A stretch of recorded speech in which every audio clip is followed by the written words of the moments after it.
Hello, good evening, everyone. We appreciate your patience, and we have a few more people logging in for this virtual town hall.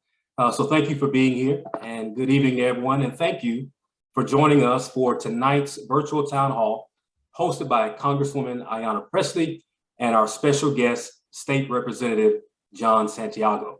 My name is Art Gordon, and I have the honor to serve the residents of the 7th Congressional District as the Senior Advisor in Congresswoman Pressley's district office. Before I turn it over to Rep. Santiago and to the Congresswoman for their opening statements, I would like to thank MAPA for their translation services this evening. It is important to the Congresswoman Pressley that our non-English speaking constituents also have access to the information and resources shared through our monthly town halls.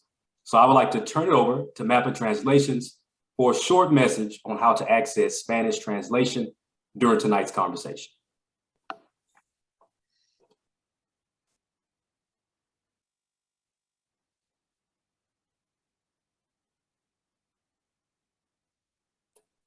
Inferior de la pantalla encontrarán un link que tiene dos opciones de inglés y español.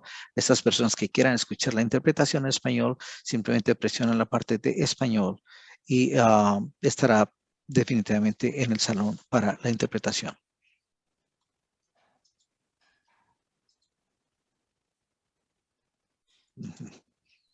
De nuevo, quiero darles de nuevo la bienvenida en representación de MAPA a esta reunión del Ayuntamiento de la ciudad. Para estas personas que necesiten la interpretación en español, en la parte inferior de la pantalla encontrarán un link que los llevará directamente al salón de interpretación en español. Y para aquellos que lo desean hacer en inglés, estará en la parte izquierda también en inglés. Bienvenidos a la reunión desde el Ayuntamiento de la ciudad. Tenemos al representante a John Santiago y a la congresista Ayanna Pressley presentes para esta reunión el día de hoy. Gracias. Thank you so much. For tonight's community conversation, Congresswoman Pressley will provide an update on her work in Congress, as well as the federal COVID-19 response. State Representative Santiago will share a bit about our state response efforts and share insight from his experience as an emergency room doctor serving on the front lines. Then we will answer your questions. Thank you again to everyone who submitted questions ahead of time. We will try to get through as many as we can in addition to questions submitted in the chat. Unfortunately, we will not be able to answer every single question, but our staff will do our best to reach out and answer every question we do not get to tonight following this town hall. If you would like to contact our office, please visit our website, that's presley.house.gov, or call our district office directly at 617-850-0040. Again, that is presley.house.gov or 617-850-0040. Now it is my pleasure to introduce Representative John Santiago. Representative Santiago was born in Puerto Rico and moved with his family to Boston. He is a captain in the United States Army Reserve and is an emergency room physician at Boston Medical Center. In 2018, Rep. Santiago was elected to represent the 9th Suffolk District in the Massachusetts House of Representatives. In addition, he is the chair of the COVID-19 response for the Massachusetts State House. As an emergency room doctor and state rep, he has been a leading voice on the local response to the ongoing pandemic. I would like to turn it over at this time to Representative Santiago, who will introduce the Congresswoman. Thank you very much, Art, for the kind introduction. Welcome, everyone. It's great to be here on this somewhat frigid evening tonight in Boston. Let me just say, despite the introduction, as busy as I've been on Beacon Hill and in the ER, I want you all to know that your Congresswoman has been just as busy on Capitol Hill and in the district. That's why it's truly an honor to be represented by someone who I know goes to work every single day with the thoughts of her most vulnerable constituents on her mind. And for some elected officials, that might be enough, but not for our Congresswoman who's fighting I know, tooth and nail every single day on Capitol Hill. And that's why I'm excited to co-host this town hall with her tonight. Because whether it's voting rights or reproductive rights or the cancellation of student debt or standing up for racial and economic justice over and over again, Ayanna Pressley is not just on the right side of history. I mean, she really is its vanguard. She's been fighting the good fight. She's been stirring up some good trouble ever since we sent her up to DC about 3 years ago. And what inspires me so much about Ms. Pressley is that she's not just in DC doing the work, she's connected to her constituents here across the greater Boston area. And by having these virtual town halls, she's not just engaging us, updating us with what's happening in DC, but really hearing from us and taking our stories and amplifying them up on Capitol Hill. And believe me when I tell you that that is a powerful thing. And I know so because I do the same thing when it's my patients in the emergency room able to take those stories to Beacon Hill and amplify their concerns, their questions. It informs policy. It, without a doubt, shapes perspective, and it leads to real change. Congresswoman Pressley is in her second term. She was a former Boston City Council for about 10 years. And tonight we're joining forces to really, again, update you on the federal and state response, but also to answer your questions and to share with you, learn about your feedback and take that back to DC and Beacon Hill. So if you all would join me in please welcoming Ayanna Pressley. Thank you. Thank you so much, Representative Santiago. Just thank you for those very kind and humbling words. And thank you for being such a vigilant partner in this work. And thank you for agreeing to co-host this town hall with us today. It is good to be with all of you in virtual community. I look forward to when we can all be together in person again. But this is something that we do monthly. And so I thank you for joining us for this month's virtual town hall. And I do hope that you and your loved ones are safe and healthy and remain as such. And again, very grateful to my friend here, Representative Santiago, for joining us this evening. As you heard in his introduction, his life-saving work, both as an emergency room doctor and as chair of the COVID-19 response in the Massachusetts State House, has been truly invaluable as we work to collectively combat the ongoing pandemic. It is not an overstatement to say that he has been indefatigable. He's just coming off of shift and joining us because connecting to all of you and hearing from you, but also sharing critical life-saving information is important to him. We are coming up on 2 years of combating this pandemic. And while we certainly do have more tools,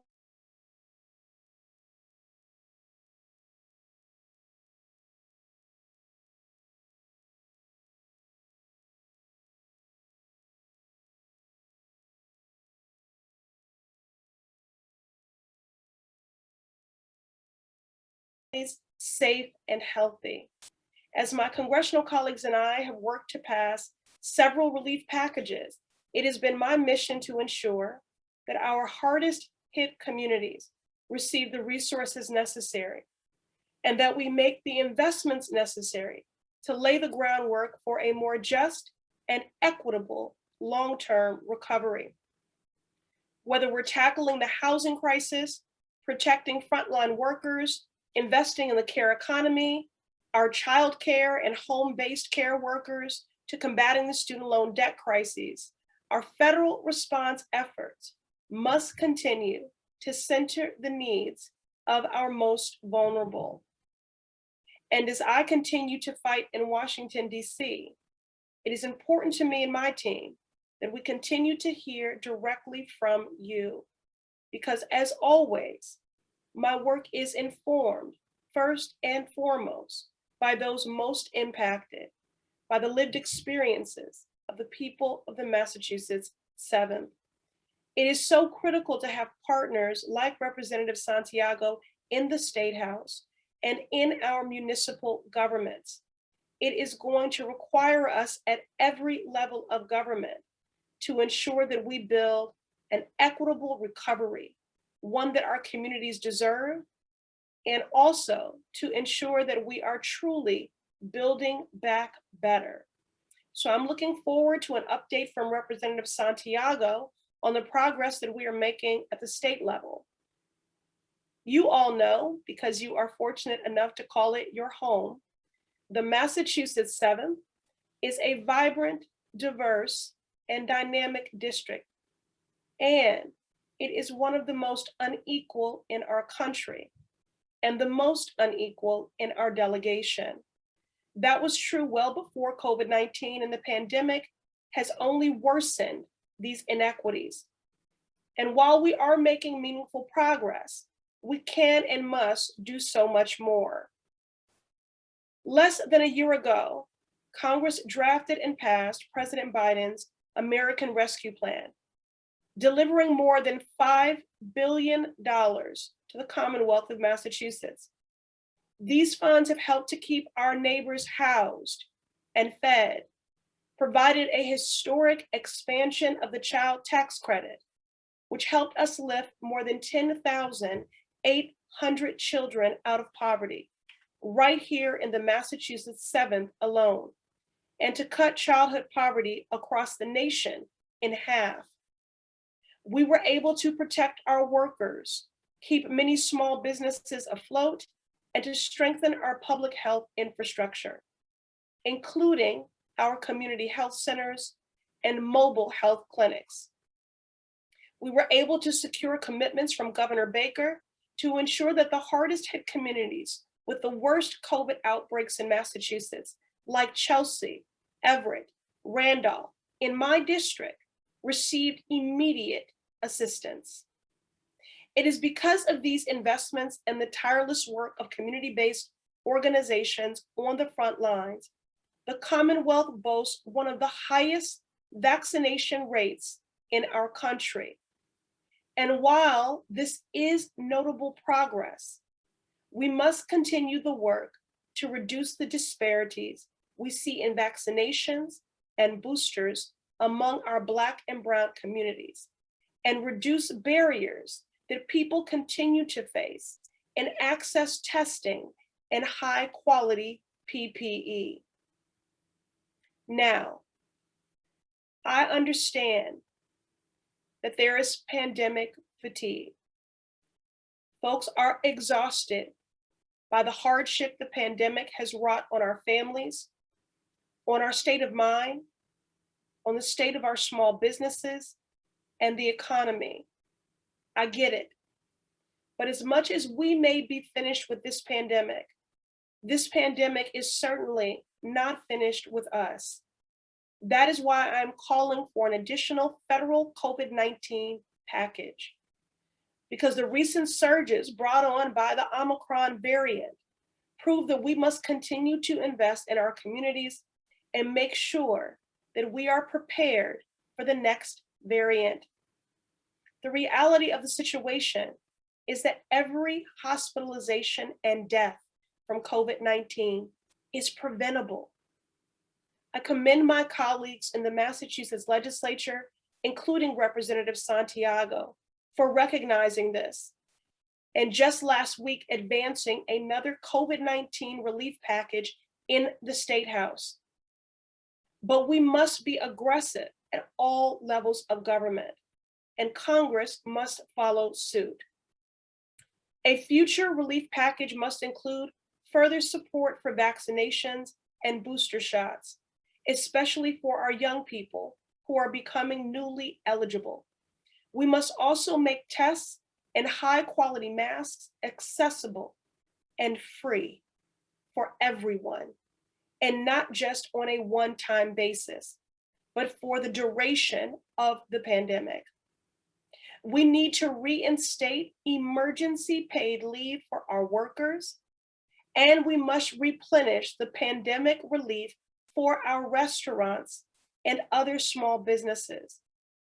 Just last month, I led the entire Massachusetts House delegation in urging congressional leadership to provide $60 billion to support these small restaurants by replenishing the Restaurant Revitalization Fund. and we are making progress. And we must begin the necessary work to support the millions of COVID survivors who are now experiencing long COVID. Just yesterday, I urged the CDC to begin in a letter to begin collecting data on the prevalence of long COVID, an illness that can last weeks, months, or potentially years after one initially contracts COVID-19.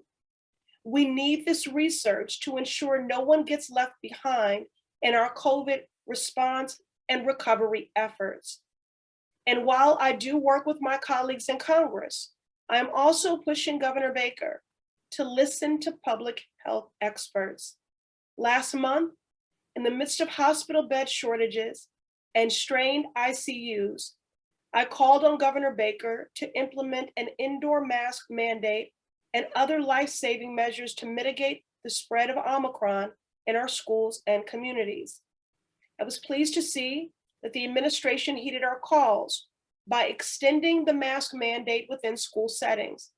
However, I am still pushing for schools to have necessary supports, including remote learning flexibilities, in the case that they need to respond to an outbreak or are suffering severe staffing shortages. Our students deserve to feel safe and healthy in school, as does everyone else in that learning community: custodians, food service workers, administrators, and educators. I was proud to stand in solidarity with the brave young people who stood up and spoke out on the need for stronger COVID protocols in our schools. And we must listen and center their lived experiences in our pandemic response. Before I turn it over to Representative Santiago, I want to continue to stress that the best way to protect ourselves, your family, your community from COVID-19 is to get vaccinated, boosted, and to mask up. To find a COVID vaccine near you, you may visit www.vaccines.gov. Earlier this month, the Biden administration announced that it would begin shipping free at-home COVID tests through a new government-run website. To request your order of 4 free test kits by mail, please visit www.covidtests.gov. For those whom are unable to access the internet or would like to request their test by phone, you may call 1-800-232-0233 or by teletypewriter at 1-888-720-7489. The phone line is open from 8 a.m. to midnight, 7 days a week, and offers assistance in more than 150 languages. Individuals ordering tests over the phone will need to provide only their name and home address. No credit card or health insurance is required. These tests will be delivered in the coming weeks and will help to provide additional tools to keep folks safe and healthy. I also want to state that not only in ordering those tests do you not need to provide a credit card or health insurance, you only need to provide your name and home address. Please know that everyone is eligible regardless of immigration status. Now, the other issue that I want to raise here is that I've heard from people in the district residing in multifamily homes that they have faced challenges accessing tests due to the residential standards or limits. This is an issue that I'm closely watching. And just yesterday, I joined with Representative Ocasio-Cortez to push the Biden administration to correct this flaw. Anybody in multifamily homes who is facing this challenge and having difficulty accessing these resources should feel free to call my Hyde Park office at 617-850-0040. And with that, I will yield to my esteemed co-host, Representative Santiago, and give him an opportunity to provide us with an update on the COVID-19 response here in the Commonwealth, as well as to share his insights and his experiences from the front lines. And then we'll get to your questions. Great. Well, thank you, Congresswoman Pressley. I couldn't agree more with what you've laid out and for the things you're fighting for on Capitol Hill, especially when it comes to standing up for our communities here in the 7th District. And I think you laid it out perfectly. We need more testing. We need more vaccines. We need resources for students and for working class folks throughout the district. And as you said, all that has to be done with a commitment and a focus to justice and equity. So I'm all in favor. But instead of providing folks on this call right now with a laundry list of what the state has or hasn't done, I want to spend a few minutes really talking about the trajectory of the pandemic. And for the past 2+ years, what we've been dealing with, where we started, where we're at right now, and my hope of where we're headed. And I want to do so through the lens of my experience as a physician, as an ER doctor, not just as a legislator, because despite the fact that my colleagues and I have been quite busy on Beacon Hill, it's really been through the interactions I've had with my patients that have informed me and have taught me most about COVID-19, about anywhere from its challenges to the frustrations my patients feel, to the gaps in care, to the solutions we need. And believe it or not, it's also given me some hope. And I know probably hope is somewhat a counterintuitive word to be using right now, but I believe strongly that the only way that we are going to get through this pandemic collectively is through having some hope so we can develop a vision and work toward that vision. And listen, I get that it's been a rough couple of years. Maybe there's some frustrated parents out there. Perhaps you've been infected with the virus.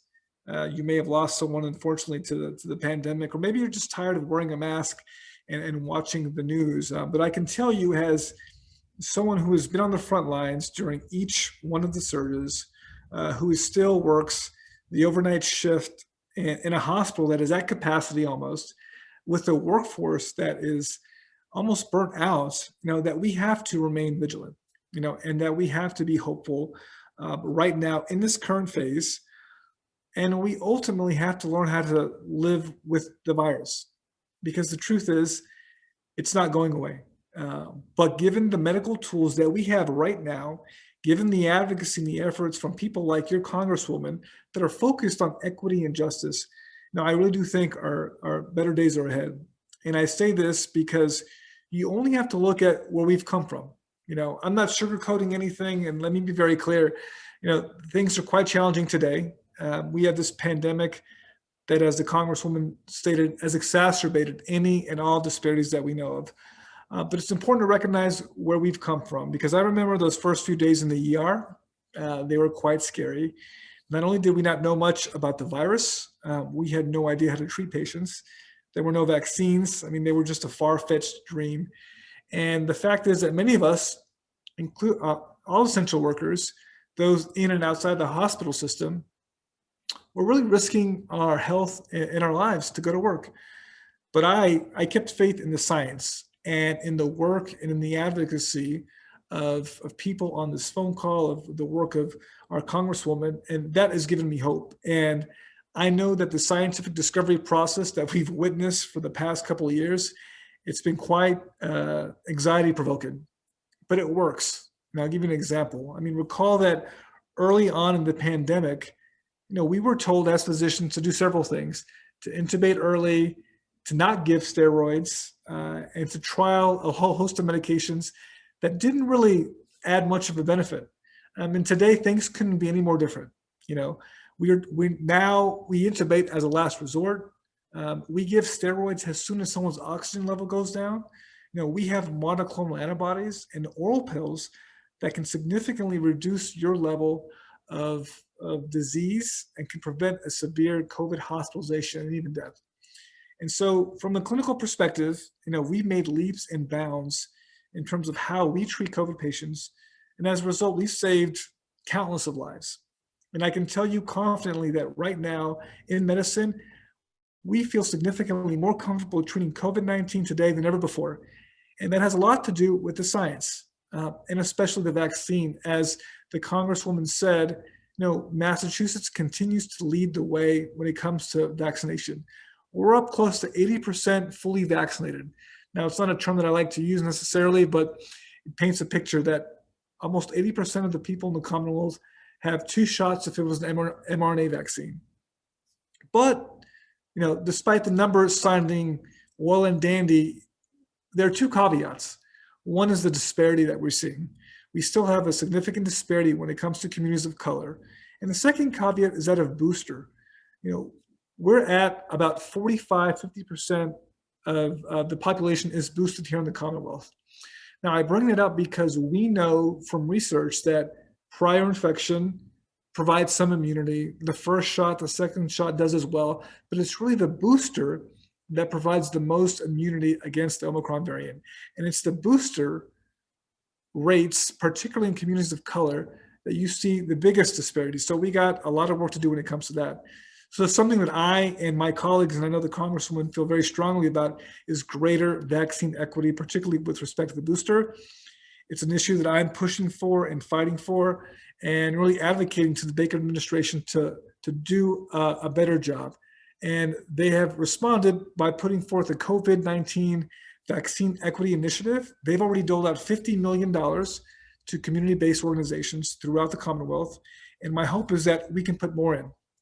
And I would argue it's because of the highly vaccinated population that we have here, you know, particularly in this surge, that we've seen a significant difference between hospitalization rates among the infected. You know, it appears that Omicron is indeed less virulent, more mild at the individual level, but there's no doubt that the vaccine, the protection that it has given us, has played a role in that. In fact, I can tell you firsthand, the last couple of weeks in the ER, you can almost predict who is going to get very sick and who isn't based on their vaccine status. I mean, it's like clockwork, which for me tells me 2 things. Not only do they work, but we need to do a better job of getting folks vaccinated and getting folks that all-important booster. And so what does that mean for the current surge we're in? You know, fortunately, it seems that cases are declining rapidly this week compared to the past couple of weeks. But given the lag that we typically see between cases, hospitalizations, and deaths, you can expect hospitalizations to be steady for the next week or so. They've actually been declining a little bit, but I wouldn't be surprised if you see some deaths tick up, unfortunately, over the next 1 or 2 weeks. But that doesn't mean we're out of the clear. You know, anyone who's been paying attention to this pandemic knows that right now we're facing significant testing issues. We have the need to upgrade to high quality masks, things like N95s or K95s, in the desperate situation our schools are facing. That's why last week, the House of Representatives passed another COVID relief package, this time $55 million, dedicated primarily to 3 things: to increase community-based testing, to purchase high-grade masks, and to improve those pediatric vaccination rates. And it's important to note that all these initiatives are primarily focused on our schools and the community hardest hit. And that's on top of the 26 million rapid antigen tests that the Governor Baker has already secured. So it's been incredibly challenging last surge. But I think one thing I want to point out that we need to be just aware of is the hospital capacity issue. To put it plainly, right now, there's no room. A big difference from the first surge and now is that during the first surge, there was a 50% drop in the volume of patients in the ER. And so while we were taking care of very sick patients, the number of patients decreased. Now, that is not the case at all. You know, everyone is coming back to the emergency department. Volume is up. And if you add that to folks who are waiting for psychiatric beds, sometimes up to 2 or 3 days in the ER, you add that to folks who put off medical care for months and now are coming to the hospital, and a healthcare workforce that is burnt out, it creates a pretty destabilizing healthcare system. So we're still in the midst of a very precarious time, but fortunately cases are declining. And my hope is that we can have a relatively tamed spring, but we have to be prepared for what's next. We have to take those hard-earned lessons that we have been learning over the past couple of years and apply them not just currently, but to the future. And because there will be more variants. Already some of you may have heard there is a new variant that is making waves, unfortunately, in Europe. It's called BA2. It is a subvariant of the Omicron, and it's quickly gaining pace, and it's actually made its way already here in the United States. The good thing is that it sounds like it's pretty similar to Omicron, and so we have the treatments and the vaccines that'll do something. But again, in everything we do, we really need to center equity and justice in the midst of all this. And so those are just a brief updates from what I'm seeing on the front lines and in the legislature, and I'm looking forward to starting a conversation with each and every one of you. So I'll pass the mic back to Art so we can move forward with that. Thank you, Representative.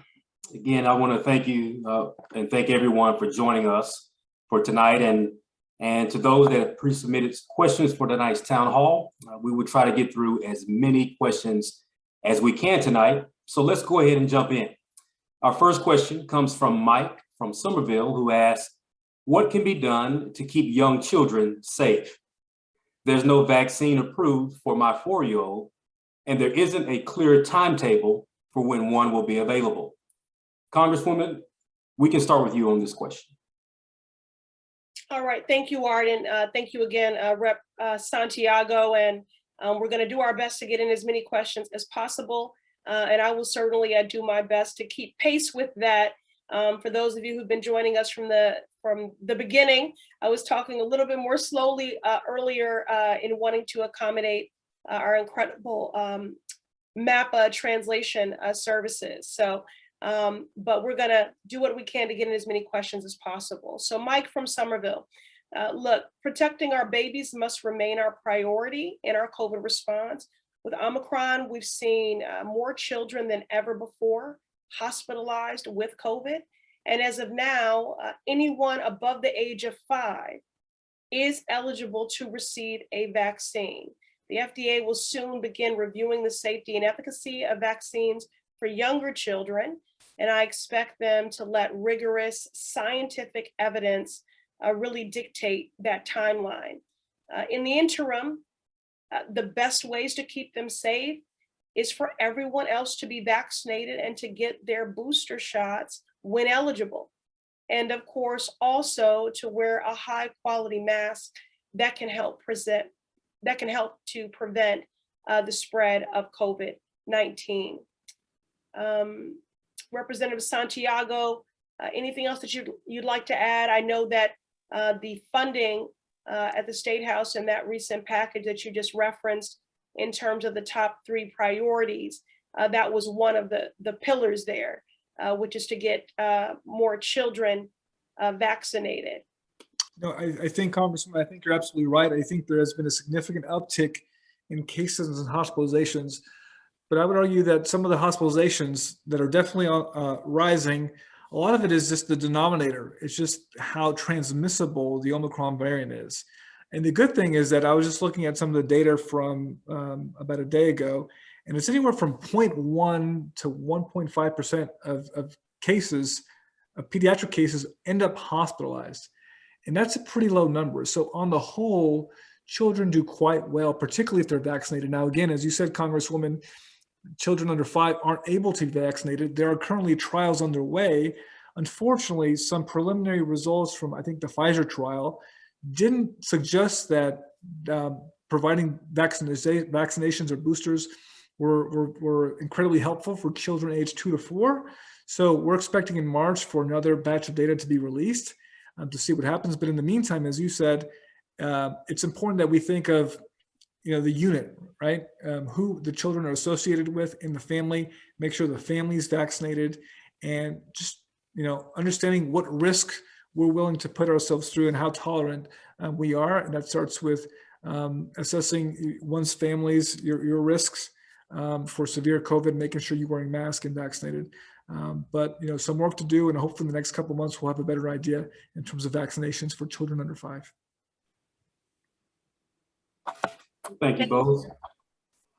Rep. Santiago, this second question is for you. Shirley from Cambridge asked about the efforts at the State House. It says the State House passed a $4 billion spending package for COVID-19. How much is actually going to schools in order to keep kids safe in the classroom?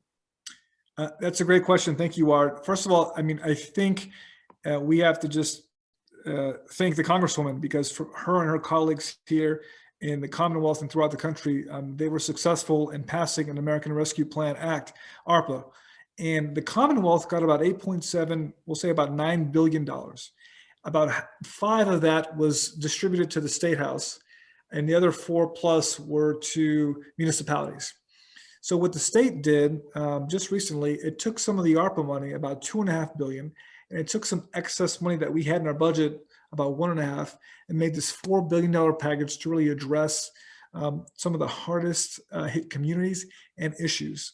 And we're talking about everything from healthcare to education to transportation, food security, and invested hundreds of millions of dollars in this. Now, with respect to schools, one of the areas that it puts a significant amount of money in is in HVAC systems and ventilation efforts within schools. As you know, children are in school wearing masks, but still, but in Boston per se, and throughout the Commonwealth, some of these schools are quite aged. They don't have the ventilation systems that they need, and we need to upgrade them. And so about $100 million were put into HVAC systems throughout school districts, particularly in schools with high concentrations of low-income students. Another $100 million for grants for vocational high school students. And there was also about $30 million for special education programs in K-12 schools and some workforce money. So $4 billion to folks in the Commonwealth, but a significant money in education, but a large effort in the HVAC system. And that's in addition to, with that, separate from ARPA, the $55 million, that's primarily testing, masking, pediatric vaccinations focused on children and schools. I just wanted to add, Rep, and to the questioner that, my priority when it comes to the safety of our children certainly is about preventing them from contracting COVID-19, but it's also about acknowledging the toll that this pandemic certainly has had on everyone, but our most vulnerable, which are our children, the most.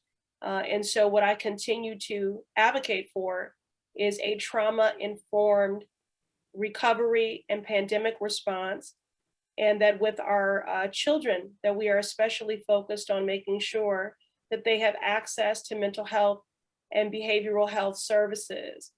We have seen an increase in suicide ideation, anxiety, depression.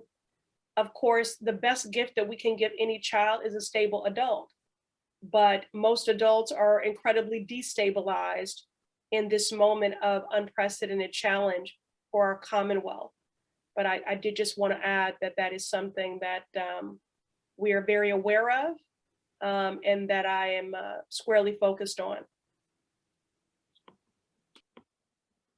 Our next question is for you again, Rep. Santiago. Josh from East Boston asks, if proof of vaccination does not mean negative for COVID-19 and the vaccination does not stop transmission, wouldn't encouraging regular testing before visiting high risk or attending large events make more sense than the vaccine mandate? Well, thank you, Josh. That's a great question. I think it's important to understand that what we've learned over the course of these 2+ years is that as science has picked up, as the testing has improved, as vaccines have taken off, that we have multiple tools here to use, whether it's testing, vaccines, better masks. And for all those out there, I recommend, given the transmissibility of the Omicron variant, that you, if you can, move towards a high grade mask that's an N95 or a KN95. But I just want to make it, I want to remind folks the goal of the vaccination. And so some people have expressed some frustration that the vaccination isn't foolproof, or they are surprised when they hear about vaccinated people in the hospital. And it's true. Sometimes vaccinated people get infected, and sometimes they end up in the hospital. The goal of the vaccine, the primary goal of the vaccine, was never to stop the transmission of COVID-19. It was really to decrease your chances of getting hospitalized or developing severe COVID. And so I think when we change our perspective and we understand vaccines from that perspective, we begin to develop a better understanding of the goals of vaccines. Now, yes, of course, vaccines will limit the transmissibility of viruses, but the goal is really to limit severe infection. And so I think it's important that we take that into consideration when we think about what it means to be vaccinated, particularly in these variants that are quite transmissible. The second thing, I'll agree with you, testing is an important part of preventing the virus. And I would argue that we should be moving more towards the rapid antigen testing. The way that the PCR tests are done nowadays, you could be positive, although not infectious, for up to 3 months in some cases. Now, that doesn't give us the best real-time information. And so my hope is that over the course of the next couple of months, and you've already seen Governor Baker put forth $26 million want to order 26 million rapid antigen tests. The legislature has invested more, is that we can get more rapid antigen tests to people in their houses, either through picking up at your local library, or, as the Congresswoman said, being able to order this from the federal government, because I think this is going to play a major role. And the fact why we have a supply issue here in the United States is because we have about 13 or 14 manufacturers of these rapid antigen tests. Places in Europe have hundreds. And so there's not really a supply issue. So my guess is that when the supply issue is addressed appropriately here, we'll have access to that. And that brings me to the third point, to the mandates. Now, I know people have expressed some frustration with mandates, but the fact of the matter is, if you look at the research, mandates work.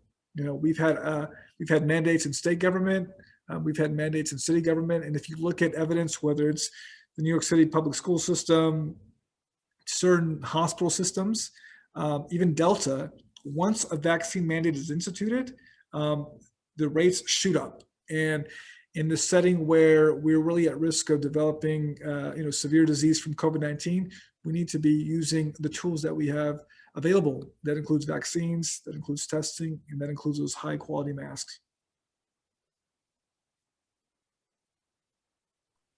Thank you, Rep. Santiago, for informing us correctly. Congresswoman, this next question asks Maud from Boston. Student loan payments keep being deferred over and over again. Is there a long-term plan to address student loan reform?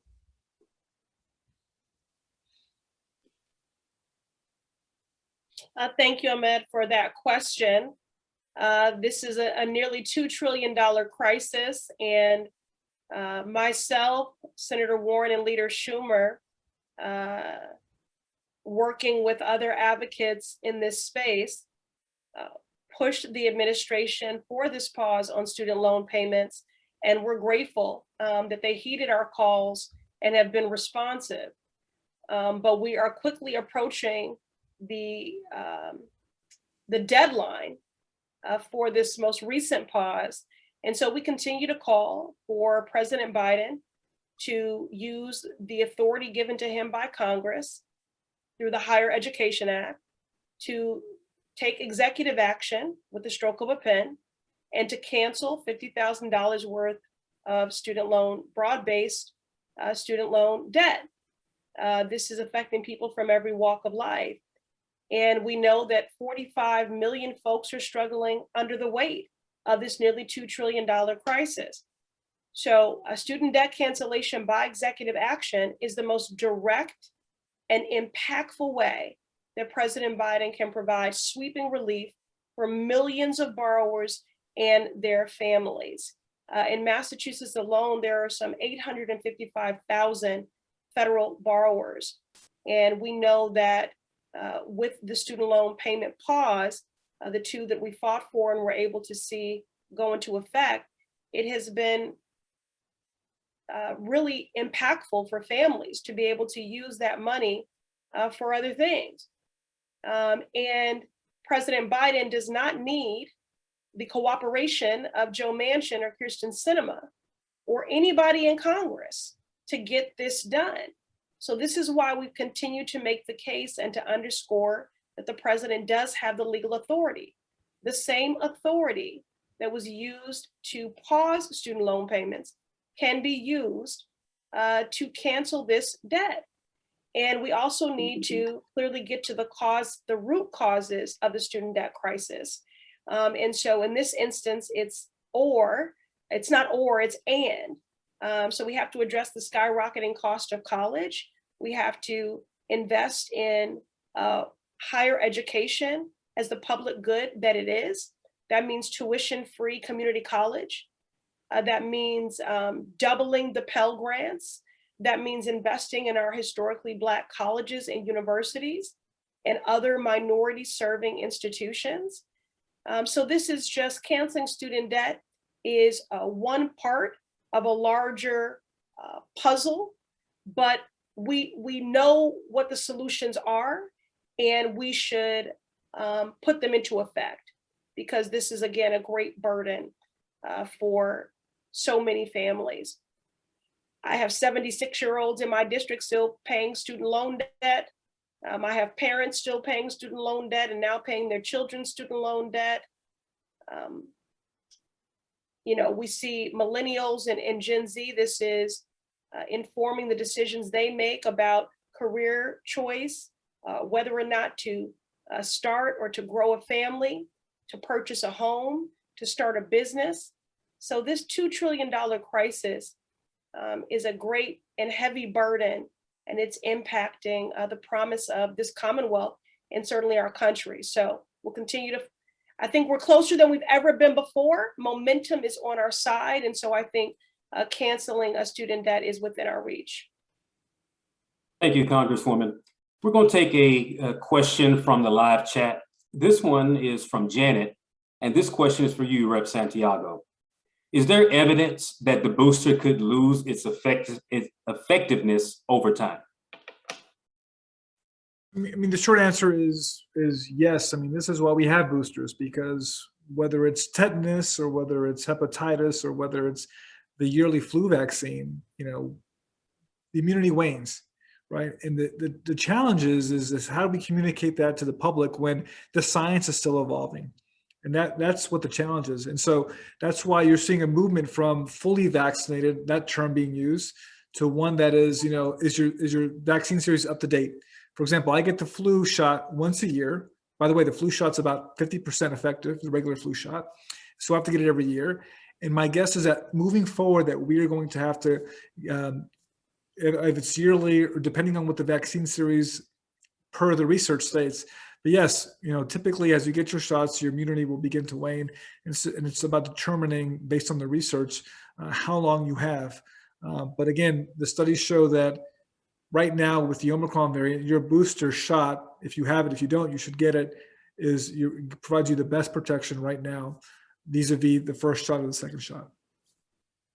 And I will just add that this is why also early in the pandemic, we pushed the CDC and mandated them ultimately through legislation introduced by myself and Senator Warren to collect data, to disaggregate it and report it in real time, including racial demographic data.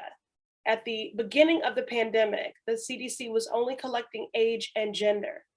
And so we continue to push for vigilance in the collection and disaggregation of this data, including racial demographics, when it comes to infection rate, hospitalization, fatality, vaccination rates, booster rates, breakthrough cases, long COVID, because we can't manage what we don't know. And that data collection is so critically important. Thank you, Congresswoman, and also thank you, Rep. We're running a little short on time, but we have one more question we want to try to get through. Congresswoman Stephen from South End asked, what are you doing about Postmaster General Louis DeJoy? I rely on the Postal Services for my medication. Something must be done to save the U.S. Post Office.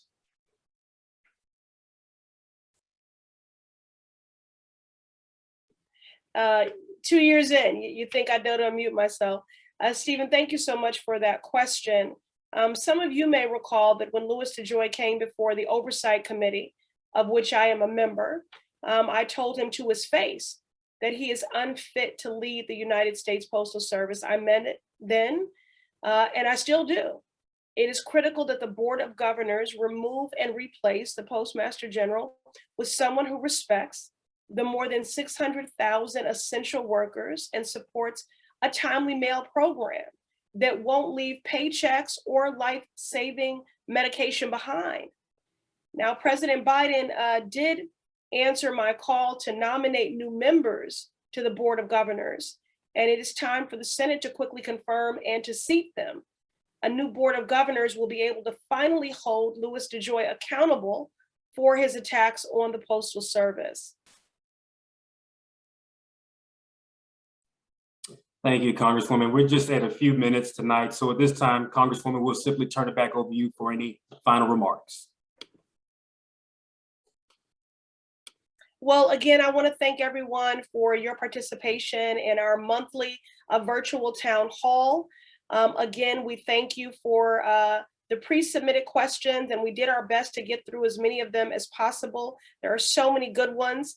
And so my staff will be following up with answers for those pre-submitted questions, but also for the new questions that arose during our time together to ensure that you have that. I do also, again, want to thank Rep. Santiago. I want to thank my dedicated and hardworking A-team. I want to thank our translation services, MAPA, and I want to reiterate some critical resource information, some of which has been dropped into the chat. The phone number for my district office is 617-850-0040. Again, that's 617-850-0040 for any of your constituent needs or questions. My Washington, D.C. office phone number is 202-225-5111. And then finally, you can visit me at my website, which is presley.house.gov. And I know that we have also dropped into the chat that information on how you can order the free test kits, the rapid antigen tests from the federal government. And so if you have that need, I do hope that you will take advantage of that. So again, thank you everyone for joining us. I look forward to seeing you at our next virtual town hall in February.